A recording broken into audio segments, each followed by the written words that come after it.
സുരേഷ് കുമാർ ഈ കഴിഞ്ഞ ഡിസംബർ 12 നടത്തിയ പരിശോധനയിലാണ് ഈ അഭിഷേകം കഴിഞ്ഞ് നെയ്യിലെ കൊള്ള കണ്ടുപിടിക്കുന്നത്. എന്താ ആ കോടതി ഉത്തരം ഞങ്ങൾക്ക് അയച്ചുതരാൻ വായിച്ചിട്ടില്ലെങ്കിൽ കോടതി ഞെട്ടി എന്നാണ് പറയുന്നത്. ആ സ്വർണ്ണക്കൊള്ള വാർത്തകൾ അതിന്റെ അന്വേഷണം അതിന്റെ പീക്കിൽ നിൽക്കുന്ന സമയത്താണ്. ആ സമയത്ത് പോലും അവിടെ ക്രമക്കേട് നടത്താൻ ഒരുത്തിന് തോന്നുന്നെങ്കിൽ എത്രമാത്രം ആഴത്തിലാണ് ആ പൂങ്കാവനത്തിലെ കൊള്ളയുടെ വേരുകളെന്ന് വ്യക്തമാകുന്നുണ്ട്. സുരേഷ് കുമാർ മറ്റൊരു മകരവിളക്ക് സീസൺ കൂടി കഴിയുന്നുണ്ട്. ഞങ്ങൾ വിശ്വസിച്ചേൽപ്പിച്ച ദേവസ്വം ബോർഡുകൾ അവരവരോട് ജോലി ചെയ്യുന്നതിൽ പരാജയപ്പെട്ടെന്നും ഞങ്ങൾ ഇനി ഓഡിറ്റ് നടത്തുമെന്നും അവിടെ ആ ദേവസ്വം ബോർഡുകൾ കഴിവുകെട്ട സംവിധാനമായിരുന്നുവെന്നും വിശ്വാസികളോട് ഈ സർക്കാർ തുറന്നു പറയാൻ സമയമായില്ലേ ശ്രീ സുരേഷ് കുമാർ?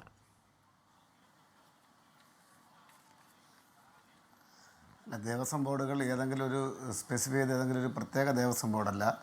ദേവസ്വം ബോർഡിന് കീഴിലെ ഉദ്യോഗസ്ഥരുടെ ഭാഗത്തു നിന്ന് ഗുരുതരമായിട്ടുള്ള വീഴ്ച ഒന്നൊന്നായി കോടതി കണ്ടെത്തിക്കൊണ്ടിരിക്കുകയാണ്.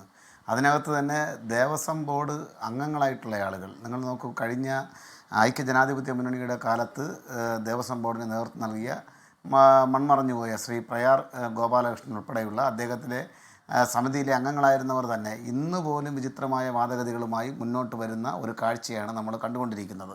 ഇപ്പോൾ നേരത്തെ തന്നെ തന്ത്രി കൈക്കലാക്കിയ വാജീവാഹനം, ആ വാജീവാഹനം ഇന്നിപ്പോൾ അന്വേഷണത്തിൻ്റെ ഉദ്യോഗസ്ഥരുടെ കൈകളിലേക്ക് എത്തുകയും അത് തിരിച്ച് ദേവസ്വം ബോർഡിൻ്റെയും അതുപോലെ തന്നെ ഭക്തരുടെയും സ്വന്തമാകുന്ന നിലയിലേക്ക് കാര്യങ്ങൾ വന്നെത്തി നിൽക്കുകയാണ്.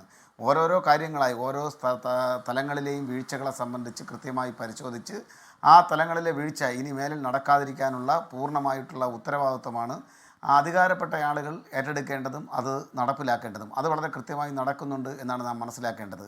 ഇവിടെ എവിടെ വെച്ചാണിത് ടേൺ ചെയ്യുന്നത്? ഇപ്പോൾ എല്ലാ കാര്യങ്ങളും സുതാര്യമായി നടക്കുന്നു എന്ന പൊതുവായിട്ടുള്ളൊരു രീതിയാണ് നിലനിന്നിരുന്നത്. എന്നാൽ ഈ ശബരിമലയുമായി ബന്ധപ്പെട്ട് പുറത്തു വന്ന വാർത്തകൾ, ആ വാർത്തകൾക്കകത്ത് നിന്നുകൊണ്ട് തന്നെ വളരെ പെട്ടെന്ന് ഒരു ശുദ്ധി കലശത്തിന് കേരളത്തിലെ ഇടതുപക്ഷ ജനാധിപത്യ മുന്നണി ഗവൺമെൻറ് മുഖ്യമന്ത്രി തന്നെ നേരിട്ട് ഇടപെടുകയായിരുന്നു. മുൻ ചീഫ് സെക്രട്ടറി ആയിരുന്ന ശ്രീ ജയകുമാർ സാറിനെ ആ ദേവസ്വം ബോർഡിൻ്റെ പ്രസിഡൻ്റായി കൊണ്ടുവരുന്നതിലൂടെ എല്ലാ കാര്യങ്ങളും കടുക് മണിയോളം ഏതെങ്കിലും രൂപത്തിലുള്ള തെറ്റായ പ്രവണതകൾ അവിടെ നടക്കുന്നുണ്ട് എങ്കിൽ ആ പ്രവണതകൾ പൂർണ്ണമായും ഇല്ലാതാക്കുന്നതിന് വേണ്ടിയിട്ടുള്ള വലിയ ഇടപെടലാണ് ആ മാറ്റത്തിലൂടെ ഇന്നിപ്പോൾ കേരളത്തിൽ കൈവന്നിരിക്കുന്നത്. എല്ലാ കാര്യങ്ങളിലും ഇങ്ങനെ തന്നെയാണ്. നീക്കം നടന്നോ എന്ന് കോടതി സംശയിച്ച പ്രശാന്തിനെ ഇറക്കിവിട്ട് അദ്ദേഹത്തെ ചുമതല നല്ല കാര്യമാണ്, അത് സ്വാഗതാർഹമാണ്. അദ്ദേഹത്തിനെ കൊണ്ട് പറ്റുന്ന പോലെ ആ പണി വൃത്തിക്ക് ചെയ്യുന്നുമുണ്ട്. പക്ഷെ പോയ കാലത്തിന്റെ പാതകങ്ങൾക്ക് അത് പരിഹാരമാവുന്നില്ലോ ശ്രീ സുരേഷ് കുമാർ. ഈ പ്രയാറിന്റെ കാര്യം ഒക്കെ വസ്തുനോട് ചോദിക്കാം, അത് ചർച്ച ചെയ്യേണ്ടതാണ്. വാജിവാഹനം അന്ന് കൊടിമരം പുനർനിർമ്മിച്ചതിൽ ക്രമക്കേടുണ്ടോ അന്വേഷിക്കട്ടെ, SIT അന്വേഷിക്കണം. പക്ഷേ അതിപ്പോഴും നമ്മുടെ അനുമാനങ്ങളാണ്. ഇത് പ്രൂവൺ ഫാക്റ്റായി കിടക്കുന്ന ക്ഷേത്രക്കൊള്ളയിൽ കിടക്കുന്ന നിങ്ങളുടെ 2 നേതാക്കളെ അല്ലെങ്കിൽ നിങ്ങളുടെ ഒരു ജില്ലാ കമ്മിറ്റി അംഗത്തിനെതിരെ പ്രാഥമികമായി നടപടി പോലും ചെയ്യാതെ പ്രയാറിന് നേരെ കൈകൂണ്ടാൻ നിങ്ങൾക്ക് ധാർമ്മിക അവകാശമുണ്ടോ സുരേഷ് കുമാർ? അല്ല, ഈ കൊടിമരം സ്വർണം പൂശലുമായി ബന്ധപ്പെട്ട് അല്ലെങ്കിൽ ക്ലാഡിങ്ങുമായി ബന്ധപ്പെട്ടുള്ള വാർത്തകൾ ആദ്യം പുറത്തു വരുന്ന സന്ദർഭത്തിൽ നമ്മളെല്ലാവരും കരുതിയിരുന്നത് ഇതെല്ലാം അനുമാനങ്ങളായിരുന്നു എന്ന് തന്നെയാണ്. ഞാനും ആ ബഹുമാനപ്പെട്ട ആങ്കറും ഈ ചർച്ചയിൽ പങ്കെടുക്കുന്ന സഹ പാനലിസ്റ്റുകളും ഒക്കെ കരുതിയിരുന്നത് ഇതെല്ലാം പൂർണ്ണമായും അനുമാനങ്ങളായിരിക്കും, ഇത്തരത്തിലൊന്നും ശബരിമലയിൽ നടക്കാൻ സാധ്യതയില്ല എന്നാണ് നമ്മളെല്ലാവരും പൂർണ്ണമായി വിശ്വസിച്ചിരുന്നത്. അത് വിശ്വാസികൾ മാത്രമല്ല, ശബരിമലയെ സ്നേഹിക്കുന്ന മുഴുവൻ ആളുകളും മുഴുവൻ കേരളീയരും അങ്ങനെയാണ് കരുതിയിരുന്നത്. എന്നാൽ അവിടെ നടക്കുന്ന ചില പ്രവണതകൾ അത് ഇന്നും ഇന്നലെയും തുടങ്ങിയതല്ല. അതിനകത്ത് നമ്മളെല്ലാവരും വളരെ ഭക്തി ആദരവോടുകൂടി നോക്കിക്കാണുന്ന ആളുകൾക്കാണ് കൂടുതലായിട്ടുള്ള പങ്കെന്നുള്ളതാണ് പുറത്തു വരുന്ന വാർത്തകൾ. അതെന്താണ് കാരണം? അത് കൃത്യമായ ഉദാഹരണ സഹിതം ചൂണ്ടിക്കാണിക്കാൻ വേണ്ടി സാധിക്കും. അവർക്കെതിരായിട്ടുള്ള അന്വേഷണം അവർക്കെതിരായി തിരിയുമ്പോൾ അവർ കൃത്യമായും ആചാരത്തെ കൂട്ടുപിടിക്കുകയാണ്. ഇതെല്ലാം ഞങ്ങളുടെ ആചാരാനുഷ്ഠാനങ്ങൾ ഞങ്ങൾക്ക് നൽകിപ്പോരുന്ന ചില നടപടിക്രമങ്ങൾ മാത്രമാണ് എന്ന രൂപത്തിലേക്ക് ഇത്തരം കാര്യങ്ങളെ ലഘൂകരിക്കുന്നതിന് വേണ്ടിയിട്ടുള്ള വളരെ ബോധപൂർവമായിട്ടുള്ള ഇടപെടൽ. അത് അവർ മാത്രമല്ല, അവരെ പിന്തുണയ്ക്കുന്നവരും അവർക്ക് വേണ്ടി ഓശാന പാടുന്ന ആളുകളും വളരെ കൃത്യതയോടുകൂടി നടപ്പിലാക്കി വരികയാണ്. ഇപ്പോൾ നോക്കൂ, ഇപ്പോൾ ഭാരതീയ ജനതാ പാർട്ടിയുടെ നേതൃത്വത്തിൽ തന്നെ ഇക്കാര്യങ്ങളിൽ അറസ്റ്റിൻ്റെ അവസാന ഘട്ടത്തിൽ അറസ്റ്റ് ചെയ്യപ്പെട്ട ആളുകളെ സംരക്ഷിക്കുന്നതിന് വേണ്ടിയിട്ടുള്ള ബോധപൂർവമായ ഇടപെടൽ നടത്തിക്കൊണ്ടിരിക്കുകയാണ്. അത് ഈ പറയുന്ന വിശ്വാസി സമൂഹത്തെ ആകെ വഞ്ചിക്കുന്ന സമീപനമാണ് ഇക്കാര്യത്തിൽ സ്വീകരിച്ചു വരുന്നത് എന്നത് കൂടെ നാം മനസ്സിലാക്കി.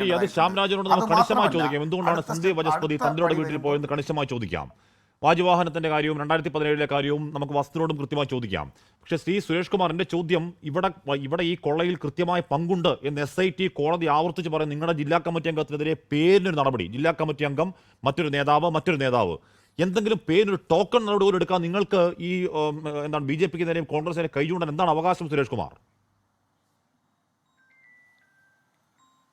അല്ല, ഞാൻ അത് വളരെ നമ്മൾ തന്നെ ഈ ഇത്തരം ചർച്ചകളിൽ എനിക്ക് തോന്നുന്നു ശബരിമലയുമായി ബന്ധപ്പെട്ടുള്ള ടോപ്പിക്ക് തന്നെ ഏകദേശം ഒരു 15ഓളം ചർച്ചകളിൽ ഞാൻ പങ്കെടുത്തിട്ടുണ്ട്.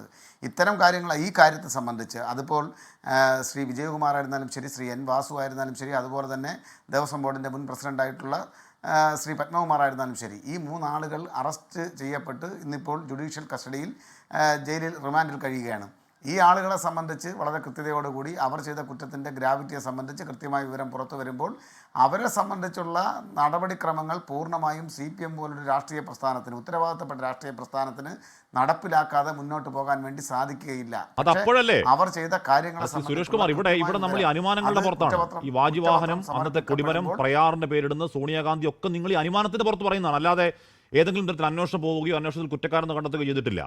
അന്വേഷണം നടത്തി, കുറ്റക്കാരെന്ന് കണ്ടെത്തി, ജാമ്യം ആവർത്തിച്ച് നിഷേധിക്കപ്പെട്ട് കോടതിയും എസ്ഐറ്റിയും ആവർത്തിച്ച് ഇവർ ഡെലിബറേറ്റ്ലി ചെയ്ത ഈ പറഞ്ഞ കള്ള പങ്കുകാർ കൂട്ടുനിന്നു എന്ന് ഡെലിബറേറ്റ്ലി ചെയ്തതാണെന്ന് കോടതി പറയുന്ന അവരെ നിങ്ങൾ ചേർത്ത് പിടിക്കുകയാണ്. അതെന്തൊരു ഇരട്ടത്താപ്പാണ് ശ്രീ.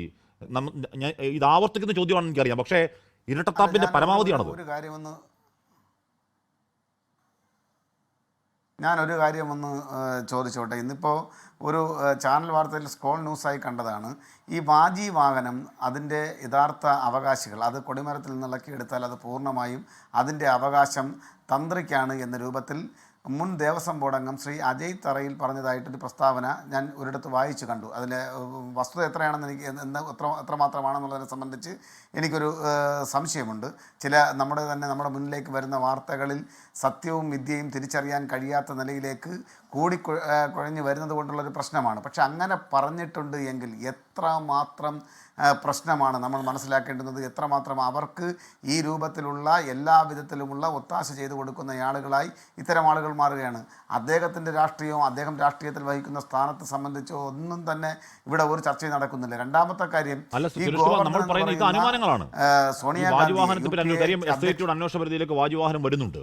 അവർ അന്വേഷണം തുടങ്ങുകയാണെങ്കിൽ അതൊരു പക്ഷേ ഈ ക്ഷേത്രങ്ങളുടെ പിന്നോട്ടുള്ള മറ്റൊരു അധ്യായത്തിന് വാതിൽ തുറക്കലാകും. അന്വേഷിക്കട്ടെ. അജയ് തറയിൽ കുറ്റക്കാരാണെങ്കിൽ പിടി ജയിലിലിട്ട് അക്കാര്യത്തിൽ തർക്കമില്ല. ഇവിടെ പ്രശ്നം എന്താണ്? ഇവിടെ പ്രശ്നം അനുമാനങ്ങൾക്കപ്പുറം അന്വേഷിച്ച് കുറ്റക്കാരെന്ന് കണ്ടെത്തി ജയിലിനകത്ത് ജാമ്യം നിഷേധിക്കപ്പെട്ട് ആവർത്തിച്ച് കിടക്കുന്ന നിങ്ങളുടെ ജില്ലാ കമ്മിറ്റി നേതാവിനെ നിങ്ങൾ കെട്ടിപ്പിടിക്കുകയാണ് സുരേഷ് കുമാർ ഇപ്പോഴും. എന്നിട്ട് നിങ്ങൾ മരിച്ചുപോയ പ്രയാറിലേക്കും ഈ പറഞ്ഞ സോണിയാഗാന്ധിയിലേക്കും വിരൽ ചൂണ്ടുകയാണ്, BJPയിലേക്ക് വിരൽ ചൂണ്ടുകയാണ്. അങ്ങനെ ഇത്തരം കാര്യങ്ങളെ ഇൻ്റർപ്രറ്റ് ചെയ്യരുത് ഒരു കാരണവശാലും. ഇപ്പോൾ ഈ കേസിൽ ജുഡീഷ്യൽ കസ്റ്റഡിയിൽ കഴിയുന്ന ആളുകൾ 3 ആളുകൾ CPMുമായി ബന്ധപ്പെട്ട ആളുകളുണ്ട്. അതിൽ ഇപ്പോൾ N. വാസു, അദ്ദേഹം CPMൻ്റെ ഏതെങ്കിലും തിരഞ്ഞെടുക്കപ്പെട്ട കമ്മിറ്റികളിൽ അംഗമാണോ എന്നുള്ളതിനെ സംബന്ധിച്ച് എനിക്ക് വ്യക്തതയില്ല. ശ്രീ വിജയകുമാറും അതുപോലെ തന്നെ ശ്രീ പത്മകുമാറും അവർ CPMുമായി ബന്ധപ്പെട്ട് ചില ഘടകങ്ങളിൽ അംഗങ്ങളാണ് എന്നുള്ളത് വസ്തുതയാണ്. പക്ഷേ അവരെ സംബന്ധിച്ചുള്ള കൃത്യമായ വിവരങ്ങൾ കുറ്റപത്രം സമർപ്പിക്കുന്നതോടുകൂടി അവർക്ക് എന്താണ് ഇതിനകത്തുള്ള റോള് അവർക്കുണ്ടായി. നിങ്ങളിപ്പോഴും ചേർത്ത് പിടിക്കുകയാണ്. അതിനർത്ഥം അങ്ങീ പറയുന്ന വാദത്തിന് അർത്ഥം എന്താണ്? നിങ്ങളിപ്പോഴും ചേർത്ത് പിടിക്കുകയാണ്, നിങ്ങളിപ്പോഴും പിന്തുണയ്ക്കുകയാണ്. അതല്ലാതെ അന്വേഷണത്തിന്റെ വഴിയിൽ ഞങ്ങൾക്ക് അവർക്ക് രാഷ്ട്രീയ സംരക്ഷണം നൽകുന്നില്ല എന്ന സന്ദേശം നൽകി അവരെ പുറത്താക്കല്ല നിങ്ങളിപ്പോഴും ചെയ്യുന്നത്. നിങ്ങളിപ്പോഴും ചേർത്ത് പിടിക്കുകയാണ്, നിങ്ങളിപ്പോഴും അവരുടെ ഭാഗം പറയുകയാണ്. അല്ല, അത് ഞാൻ പറയുന്നതിനേക്കാൾ എത്രയോ മനോഹരമായി CPMൻ്റെ സംസ്ഥാന സെക്രട്ടറി ആദരണീയനായ ശ്രീ ഗോവിന്ദൻ മാഷ് വളരെ കൃത്യതയോടുകൂടി പറഞ്ഞു, ഇത്തരത്തിലുള്ള കുറ്റകൃത്യങ്ങളിൽ കണിക പോലും പെടുന്ന ആളുകൾക്ക് യാതൊരുവിധ സംരക്ഷണ വലയവും CPM ഒരുക്കുകയില്ല എന്ന് വളരെ കൃത്യമായി പറഞ്ഞു കഴിഞ്ഞ കാര്യമാണ്. വളരെ സ്പഷ്ടമാണ്. അത് കാരണം എന്താണ്? ഇപ്പോഴും അദ്ദേഹത്തെ നിങ്ങളുടെ ജില്ലാ കമ്മിറ്റി നിർത്താൻ അർത്ഥം നിങ്ങളുടെ ജില്ലാ നേതാവാണ്. ഇപ്പോഴും ആ ജില്ലാ നേതൃത്വത്തിൽ അയാളെ പിടിച്ചു നിർത്തൽ വഴി ഞങ്ങളുടെ പിന്തുണ ഇപ്പോഴും പത്മകുമാറിനാണ് എന്ന പ്രഖ്യാപനമല്ലേ അത്? അല്ല, കുറ്റപത്രം സമർപ്പിക്കപ്പെടുക വഴി ഈ കാര്യങ്ങളെ സംബന്ധിച്ച് സ്പഷ്ടത വരുമ്പോൾ സ്വാഭാവികമായും ഏതെങ്കിലും രൂപത്തിലുള്ള ആക്ഷൻസ് വന്നു കഴിഞ്ഞാൽ ഇന്ന് പറഞ്ഞ വാക്കുകളൊക്കെ പിൻവലിക്കാൻ ബഹുമാനപ്പെട്ട ആങ്കർ തയ്യാറാകുമോ എന്നുള്ളതാണ് ഇവിടുത്തെ പ്രധാനപ്പെട്ട. അല്ല, കുറ്റപത്രത്തിൽ അല്ല ഞാൻ പറയുന്നത് പത്മകുമാർ ഒരു കുറ്റവും ചെയ്തിട്ടില്ല. ഈ പറയുന്ന രീതിയിൽ ഡെലിബറേറ്റ് എഴുതി ചേർത്ത് SIT പറയുന്നത് തെറ്റാണെന്ന് കോടതി പറയുകയാണെങ്കിൽ, കോടതി പറഞ്ഞത് തന്നെ തെറ്റാണെന്ന് കോടതി പറയുകയാണെങ്കിൽ നമുക്ക് തിരുത്താം. പക്ഷെ പ്രശ്നം അതല്ല, അന്വേഷണ വഴിയാണ് ഇപ്പോൾ ഉള്ളത്. അയാൾ ഇപ്പോൾ നിങ്ങളുടെ നേതൃത്വത്തിൽ ഇരിക്കുന്ന ആളാണ്. അയാൾക്കെതിരെ ഒരു താൽക്കാലിക നടപടി എടുത്തിട്ട് കുറ്റപത്രത്തെ അയാൾ കുറ്റമുക്തനാണെങ്കിൽ തിരികെ എടുക്കുന്നേ. ആർക്ക് ചെയ്തോ? ഇവിടെ ആര് വേണ്ടെന്ന് പറയും? നിങ്ങളതിന് തയ്യാറല്ല. എന്തുകൊണ്ടാണ്? അല്ല, ഈ നടപടി നടപടി ഏത് രൂപത്തിൽ ഒരു സെക്കൻഡ് ഒരു വരി കൂടെ നടപടി ഏത് രൂപത്തിലാകണമെന്നുള്ളതിനെ സംബന്ധിച്ച് സംഘടനാ കമ്മിറ്റികൾ ചർച്ച ചെയ്ത് അദ്ദേഹത്തിൻ്റെ കുറ്റകൃത്യത്തിൻ്റെ ഗ്രാവിറ്റിക്ക് അനുസരിച്ചുള്ള ശിക്ഷാ നടപടി ഉണ്ടാകുമെന്നുള്ള കാര്യത്തിൽ ഒരു തർക്കവും നിങ്ങൾക്ക് പത്മകുമാർ ചെയ്ത കുറ്റത്തിന്റെ തീവ്രതയിൽ സംശയം ഇപ്പോഴും എന്തിനാണ്? കാര്യമില്ല, നടക്കാൻ പോകുന്ന കാര്യമാണ്. നിങ്ങൾക്ക് പത്മകുമാർ ചെയ്ത കുറ്റത്തിന്റെ തീവ്രതയിൽ ഇപ്പോഴും സംശയം എന്തിനാണ് ശ്രീ ഡി സുരേഷ് കുമാർ? നിങ്ങൾക്ക് SIT പൂർണ്ണമായ വിശ്വാസമല്ലേ? SIT പറയുന്നത് ഇയാളുടെ പിഴവ് കേവലം അഡ്മിനിസ്ട്രേറ്റീവ് പിഴവല്ല, ഡെലിബറേറ്റ്ലി ഈ കള്ളസംഘത്തിന് പണം ഉണ്ടാക്കാൻ വേണ്ടി ഇയാൾ കൂട്ടുനിന്ന് SIT പറയുകയാണ്. അത് തന്നെ കോടതിയും ആവർത്തിക്കുകയാണ് ഏറ്റവും ഒടുവിൽ ജാമ്യം നിഷേധിക്കുമ്പോൾ. പിന്നെയും നിങ്ങൾക്ക് എന്തുകൊണ്ടാണ് ബോധ്യം ഉണ്ടാവാത്തത് സുരേഷ് കുമാർ? ഈ പത്മകുമാർ വാപുറൊന്നും വല്ലതും പറയുമെന്ന് പേടിയാണോ? അതിനകത്തൊരു നമ്മളിത് പറയുമ്പോൾ അതിനകത്തൊരു ചെറിയ പ്രശ്നമുണ്ട്. ഞാൻ ഈ കുറ്റകൃത്യത്തിൽ പങ്കാളികളായിട്ടുള്ള ആളുകളെ ആരെയും പവിത്രവൽക്കരിക്കാനോ അവർ കുറ്റകൃത്യം ചെയ്തിട്ടില്ല എന്ന് സമർത്ഥിക്കാനോ അല്ല ശ്രമിക്കുന്നത് ഈ ചർച്ചയിൽ. അതിനകത്തൊരു ചെറിയ പ്രശ്നമുണ്ട്. ഈ ഗോവർദ്ധൻ, അതുപോലെ തന്നെ ഉണ്ണികൃഷ്ണൻ പോറ്റി, മറ്റൊരാൾ, ഇവർ 3 പേർക്കൊഴികെ ഈ പറഞ്ഞ റിമാൻഡ് റിപ്പോർട്ടിൽ ഒരിടത്തും മറ്റാളുകൾ മോണിറ്ററിംഗ് ബെനിഫിറ്റ് സാമ്പത്തികമായി അവർ ബെനിഫിറ്റ് ഉണ്ടാക്കിയിട്ടുണ്ട് എന്നൊരു പരാമർശം അതിനകത്ത് രേഖപ്പെടുത്തിയിട്ടില്ല. അതുകൊണ്ടാണ് കുറ്റപത്രം വരട്ടെ ഇവർ ചെയ്ത കുറ്റകൃത്യത്തിൻ്റെ ഗ്രാവിറ്റി എന്താണെന്നുള്ളത് വസ്തുതാപരമായി നാട് കാണാത്ത ഒരു മഹാക്ഷേത്ര കൊള്ളയിൽ നിലപാട് പാർട്ടി ഈ കള്ളക്കൂട്ടത്തിന് പണം ഉണ്ടാക്കാൻ വേണ്ടി മനഃപൂർവ്വം ഓരോന്ന് എഴുതി ചേർത്തു എന്ന് പറഞ്ഞാൽ നിങ്ങൾക്ക് ബോധ്യമാവില്ല. നിങ്ങൾ ശരി ആയിക്കോട്ടെ, ആ കുറ്റപത്രം വരട്ടെ, കുറ്റപത്രം വന്ന് നടപടി സ്വീകരിച്ചാൽ മതി. പക്ഷേ നാട്ടുകാർ കാര്യം മനസ്സിലാവുന്നു സുരേഷ് കുമാർ, നിങ്ങളുടെ ഈ പറഞ്ഞ ന്യായങ്ങൾ പാർട്ടിക്കാരായ അയ്യപ്പ വിശ്വാസികൾക്ക് പോലും ബോധ്യമാവുമെന്ന് നിങ്ങൾ ആത്മത്തിൽ ആലോചിക്കൂ. പോട്ടെ. ലോകത്തെവിടെയായാലും ഏത് സമയത്തും 24 വാർത്തകളും ഓഗ്മെന്റഡ് റിയാലിറ്റി പാക്കേജുകളും എക്സ്പ്ലെയിനറുകളും വിശദമായി കാണാൻ ഞങ്ങളുടെ യൂട്യൂബ് ചാനൽ നിങ്ങൾക്ക് സബ്സ്ക്രൈബ് ചെയ്യാം.